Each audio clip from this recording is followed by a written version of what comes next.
Assalamualaikum warahmatullahi wabarakatuh. Perkenalkan, nama saya Nadine Gita Ceyani dengan NIM 1950 9050 7111037 dari Departemen Statistika Fakultas Matematika dan Ilmu Pengetahuan Alam Universitas Brawijaya Angkatan 2019.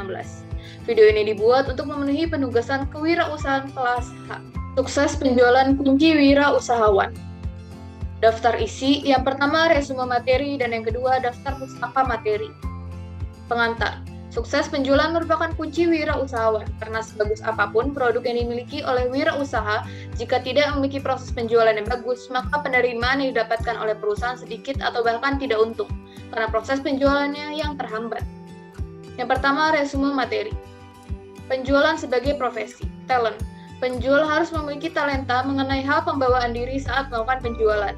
Product knowledge, penjual harus memiliki pengetahuan produk meliputi kelebihan dan kelemahan produk. Selling skills, penjual harus memiliki kemampuan penjualan untuk menarik pembeli agar belanja produk. Gambaran seorang penjual profesional, mempunyai kemampuan menjual yang baik, mempunyai rasa bangga sebagai penjual, mempunyai taraf standar yang tinggi, mempunyai keterampilan dalam bekerja, mempunyai pengetahuan atau wawasan, mempunyai sifat dapat dipercaya oleh orang lain. Tidak bersifat primitif karena selalu mencari hal baru dan terkini, memelihara keutuhan diri dan kebebasan diri, paham bahwa pekerjaan penjual untuk melayani. Penjual sebagai artis. Pemasaran merupakan sebuah seni yang berhubungan dengan kaidah nonverbal di mana prosedur dari komunikasi yang terkandung memiliki pesan tersirat untuk pembeli. Penjual sebagai artis biasanya mempromosikan produk dengan melibatkan produk knowledge, perihal kelebihan dan kelemahan produk. Penjualan akan terasa lebih adil apabila penjual memberitahukan sedikit kekurangan dari produk itu sendiri dibandingkan dengan produk lain. Hal tersebut berguna bagi penjual karena dapat bersifat saling melengkapi. Misalnya perusahaan Nestle memiliki beberapa jenis produk, sehingga apabila perusahaan Nestle memiliki kekurangan pada produk Milo, maka perusahaan Nestle dapat mempromosikan produk Denko sebagai pelengkap. Produk Milo dan produk Denko merupakan dua jenis produk khusus dari perusahaan Nestle yang dapat dimanfaatkan sebagai pelengkap satu sama lain dalam proses penjualan sebagai opsi pembelian bagi pembeli. Penggunaan layanan iklan dan jasa selebriti pendukung atau celebrity endorser untuk menjual produk melibatkan penjelasan informasi dari produk.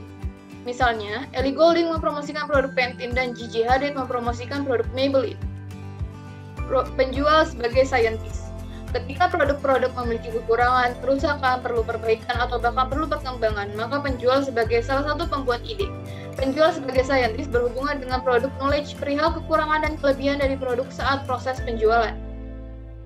Penjual sebagai saintis bisa menerangkan kepada pembeli mengenai produk knowledge saat proses penjualan, seperti kandungan kimia yang dalam produk pakan ternak sangat bermanfaat untuk nutrisi para ternak, serta kandungan kimia tersebut tidak menimbulkan efek negatif bagi para ternak. Keuntungan sebagai penjual.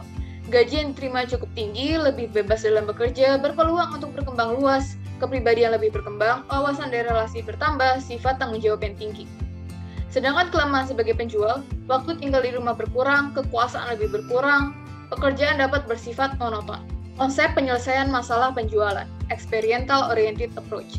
Semakin penjual berpengalaman, maka semakin mudah penjual menjual produk. Emotional marketing, penjual harus mengatur emosi diri dalam menangani pembeli. Relationship marketing, penjual harus membangun dan menjalin hubungan yang baik dengan pembeli. Cognitive experience, penjual dapat menjelaskan produk secara runtut dan detail kepada pembeli. Sense marketing, penjual harus memiliki insting mengenai kondisi daerah yang berpotensi. Action marketing, penjual harus lebih berani bertindak untuk melayani pembeli. Integrated marketing, penjual harus menyatukan semua komponen pendukung dalam penjualan kepada pembeli. Pemasaran versus penjualan. Banyak orang berpikir bahwa pemasaran dengan penjualan adalah sebuah hal yang sama, tetapi hal tersebut sangatlah berbeda. Pemasaran. Konsep komunikasi disusun menurut proses yang harmonis dengan tujuan untuk menyampaikan informasi perihal barang atau jasa sebagai pemuas kebutuhan dan ambisi manusia. Inti konsep, kebutuhan pembeli, keinginan pembeli, dan tuntunan dari pasar. Penjualan. Konsep apabila pembeli diabaikan oleh penjual, maka biasanya pembeli tidak akan membeli produk atau jumlah yang dibeli oleh pembeli sedikit. Inti konsep, upaya penjualan dan promosi yang bergairah dari penjual. Pendekatan berorientasi pelanggan, customer lifetime value. Penjual harus mengoptimalkan nilai seumur hidup pelanggan. Customer equity, penjual harus menciptakan ekuitas pelanggan. Customer relationship, penjual harus membangun hubungan dengan pembeli. Pendekatan filosofi. Pendekatan filosofi berfungsi untuk ekspansi penjual yang akan mengarah pada pasar. Ekspansi rencana penting berkepanjangan dan menciptakan relasi berkepanjangan dengan penyuplai serta pembeli. Pendekatan institusional. Pendekatan institusional berpusat pada cara penjual mendapatkan keuntungan dengan memaksimalkan skala produk, biaya, promosi, dan distribusi. Pendekatan berorientasi pasar. Pendekatan berorientasi pasar adalah transisi dari konsep produk ke konsep orientasi pasar, di mana hal tersebut dipercaya sebagai usaha untuk pengendalian atau pencegahan turunnya penjualan. Pendekatan teoritis. Pendekatan teoritis mempunyai asas teoritis yang menerangkan bahwa berpusat pada produk yang menuju pada penurunan dan berpusat pada pasar akan menangkal penurunan. Rencana pemasaran yang strategis.